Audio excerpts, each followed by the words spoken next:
Scene 3 has us meeting Friar Lawrence, who is kind of the confidant of Romeo. He's a close friend to Romeo. Romeo goes to him quite often when he's having issues to talk about him. He is a very similar character. He means the same amount to kind of Romeo as the nurse means to Juliet. They play very similar roles for each other. So Friar Lawrence, who is a priest, he's in his in the church, and he's walking around in the garden with a basket.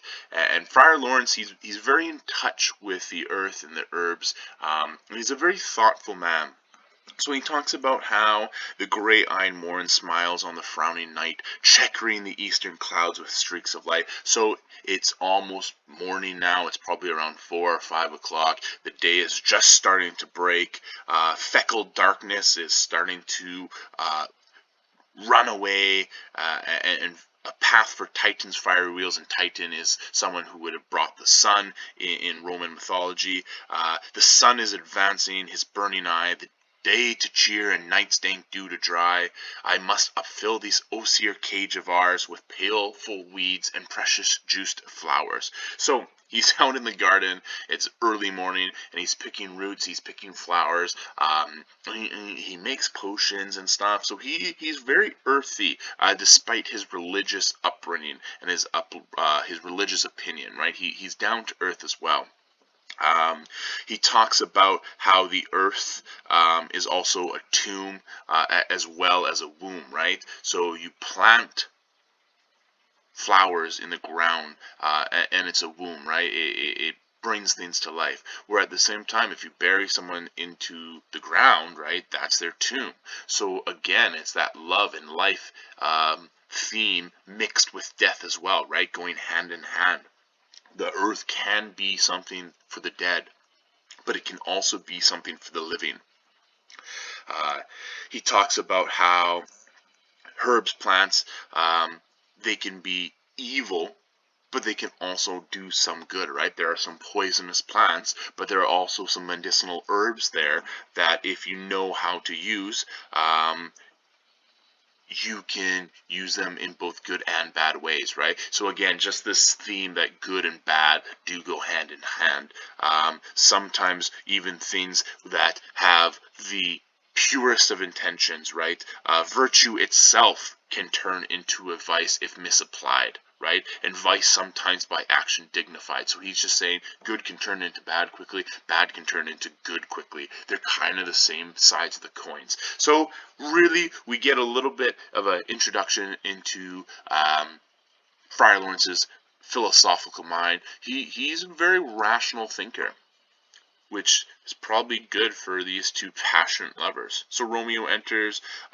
He continues to talk about how he picks up this flower and he says, within this small flower there is poison, but there is also medicine.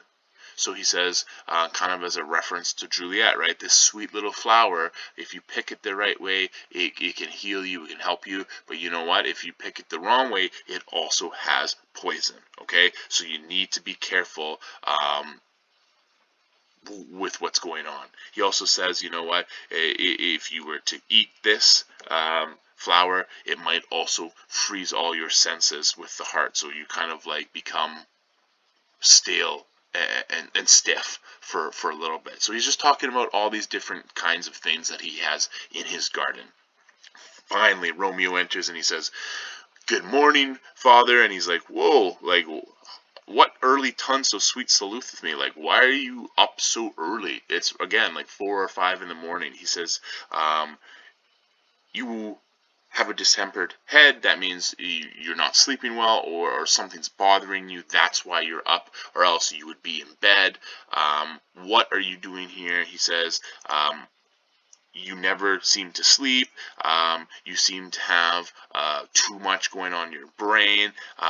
He's like, why are you up? He says, therefore thy earliness doth me assure thou art upraused by some distemperature. So he's saying, I know you're awake because something bad or something is on your mind. If I'm right, I bet you haven't even been to sleep tonight. So he's not saying you're up early. He's like, you actually haven't gone to bed, right? Because it could be either, or Romeo could be up, but he says, you know what? I actually think you haven't gone to bed. And Romeo says, you know what? That's true. I haven't been to bed. I actually got sweeter rest. And so when Romeo says the sweeter rest was mine, Friar Lawrence has no idea what he's talking about. He says, good pardon, sir. Were you with Rosaline getting this sweeter rest? And Romeo was like, Rosaline? Like, no way, like, I have forgotten what that name is. Like, who's Rosaline again? So obviously, like, Friar Lawrence knows who Rosaline is, right? No one else knew what was bothering Romeo at the beginning of this play, right? But Friar Lawrence seems to be privy to that knowledge. So then he says, Friar Lawrence says, where have you been? Romeo says, tell me again, or ask me again, and I'll tell you. I have been feasting with mine enemy, whereon a sudden one hath wounded me, that's by me wounded. So he says, I've been wounded by an enemy. The remedy to this problem, there is no help within holy physical lies, he says. I need your advice. And Friar Lawrence says, okay, be plain, good son, and homely in thy drift. Be straightforward with me. I have no idea what you're talking about. I'm not in the mood for riddles right now. Tell me what's going on. And Romeo says, then plainly know my heart's dear love is set on the fair daughter of rich Capulet. I'm in love with Juliet, he says. She is in love with me, I'm in love with her, and we've talked, we want to get married, right? And all combined, save what thou must combine by holy marriage. When and where and how we met and we wooed and made exchange of vow, I'll tell thee as we pass. So basically how we met, how we decided that we wanted to get married, how we wooed each other, I'll tell you in a little bit. But I'll be honest with you, I want you to marry us today. Dude, you just met her last night. Right? So now they want to get married. So this is quick, right? And of course, Friar Lawrence, his appropriate reaction is, Holy Saint Francis, what a change is here. So then he says, is Rosaline, who you said that you just were in love with, like, yesterday, have you forgotten her so quickly? He says, young men's love then lies not truly in their hearts, but in their eyes. He says, you know what? Men don't love with their hearts. They actually love with their eyes. They're shallow. They just love beautiful people. And he says, Jesus Maria, what a deal of brine hath washed thy sallow cheeks for Rosaline. He's like, I watched you cry and cry and cry for Rosaline because you were so sad. How much salt water, because tears are salt, were thrown away in waste because of the love that you could not taste. Right? He said, how much did you cry because Rosaline didn't love you? The sun has not yet sighed from heaven clear, as thy old groans ring yet in my ancient ears. So he says, yesterday morning, right, you were here in my room, you were crying about Rosaline, you were complaining about her. The sun hasn't even risen on a new day yet, right? Like, so it was just yesterday that you were heartbroken about Rosaline, and now you're in love with Juliet. Like, what's going on? He's like, he can't believe how fast things are moving. He says, you still have stains, like, here upon thy cheek the stain doth sit of an old tear. He's like, I can see where you were crying. You still have those tear marks on your face. And those are all for Rosaline. But you've changed your mind now? How?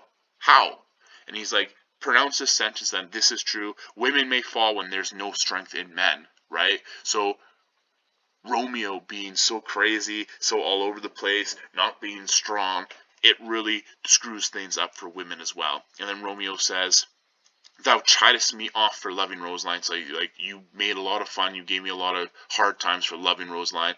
And he's like, I didn't give you a hard time for liking her. I gave you a hard time because you were in love with her. And it was so quick, right? He's like, I'm trying to help you out here. And you're not being smart. And Romeo's like, well, you told me to bury love. And Friar Lawrence is like, I didn't tell you to bury love in a grave and to never love again. I told you to love someone else. So Romeo's kind of being defensive here. But Friar Lawrence is like, you know what? Like, you can love, but you need to be smart and rational about it. And Romeo's like, okay, you know what? I don't want to hear it. I don't want you to chide me. I love her now. She loves me. the other did not so. Like Rosaline didn't love me, so this is the big difference.